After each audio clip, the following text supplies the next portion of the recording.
ఒక పర్యాయం ఒక శాస్త్రవేత్త గోదావరి నదిని దాటవలసిన అవసరం వచ్చింది. అతడు గోదావరి దగ్గరికి వెళ్ళి అక్కడ ఒక నావ నడిపే వ్యక్తిని మాట్లాడుకుని గోదావరి నదిలో ప్రయాణం చేయడానికి శాస్త్రవేత్త నావ నడిపే వ్యక్తి వెళతా ఉన్నారు. వెళతా ఉంటే శాస్త్రవేత్త నావ నడిపే వ్యక్తితో మాట్లాడుతూ ఎవయా, నీకు భౌతిక శాస్త్రం తెలుసా అని అడుగుతాడు. దానికి సమాధానంగా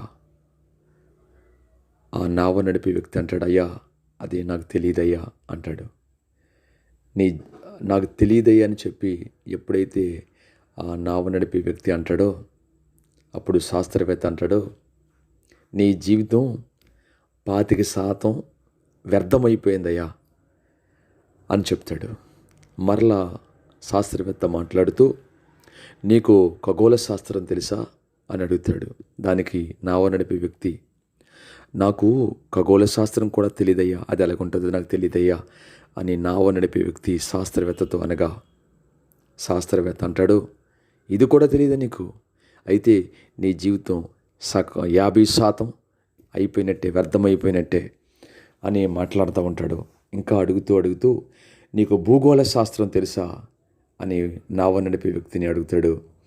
అడిగితే, అయ్యా అది ఎలాగుంటుందో నాకు తెలియదయ్యా, దాని గురించి నాకు అసలు తెలియదయ్యా అని చెప్పి ఆ నావ నడిపే వ్యక్తి మాట్లాడుతూ ఉంటే ఈ శాస్త్రవేత్త అంటాడు, నీ జీవితము 75% వ్యర్థమైపోయినట్టే. నీకేం తెలియదు, నీకు భూగోళ శాస్త్రం తెలీదు, ఖగోళ శాస్త్రం తెలీదు, ఏ శాస్త్రం తెలీదు, నీ జీవితం 75% వ్యర్థమైపోయిందయ్యా అని ఆ నావ నడిపే వ్యక్తితో మాట్లాడుతూ ఉండగా, వీళ్ళిద్దరూ మాట్లాడుకుంటూ ఉండగా ఆ గోదావరి మధ్యలోకి నావ వెళుతూ ఉంటుంది.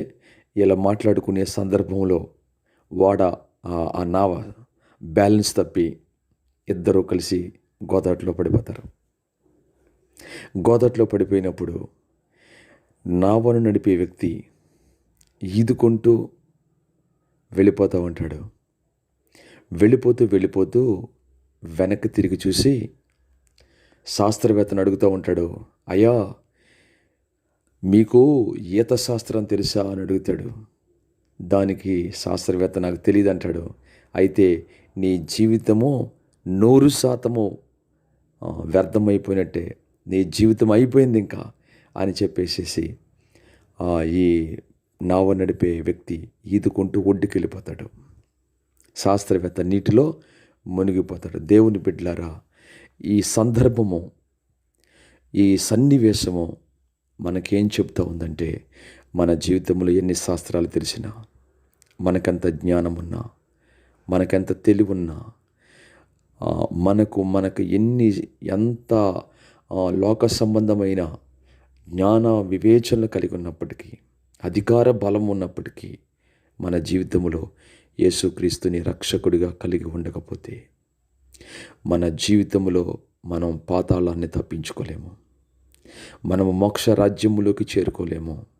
కాబట్టి దేవుని బిడ్డలారా, మనకు జ్ఞానం ఉండొచ్చు, మనకు తెలివి ఉండొచ్చు, మనకు చదువు ఉండొచ్చు, మనకు ధనం ఉండొచ్చు, మనకు అందం ఉండొచ్చు, మనకు ఐశ్వర్యం ఉండొచ్చు, కానీ మన జీవితంలో యేసు ఉన్నాడా? మన బ్రతుకులో యేసుకు స్థానం ఇచ్చామా? యేసును మన సొంత రక్షకుడిగా అంగీకరించామా? అలా అంగీకరించకపోయినట్టయితే ఒక దినము రాబోతా ఉంది. ఆ దినమున మన గతి ఏంటో అర్థం చేసుకుందాం, మన బ్రతుకేంటో అర్థం చేసుకుందాం. ఈ లోకములో యేసుక్రీస్తుని రక్షకుడిగా అంగీకరించిన వారు మాత్రమే తప్పించుకొని మోక్ష రాజ్యానికి వెళ్తారు, లేదంటే పాతాళానికి వెళ్ళిపోతారు. అయితే ఈ దినమున నీ ప్రయాణం ఎటువైపు వెళ్తా ఉంది? నువ్వు లోకంలో మునిగిపోతా ఉన్నావా? పాపంలో మునిగిపోతా ఉన్నావా?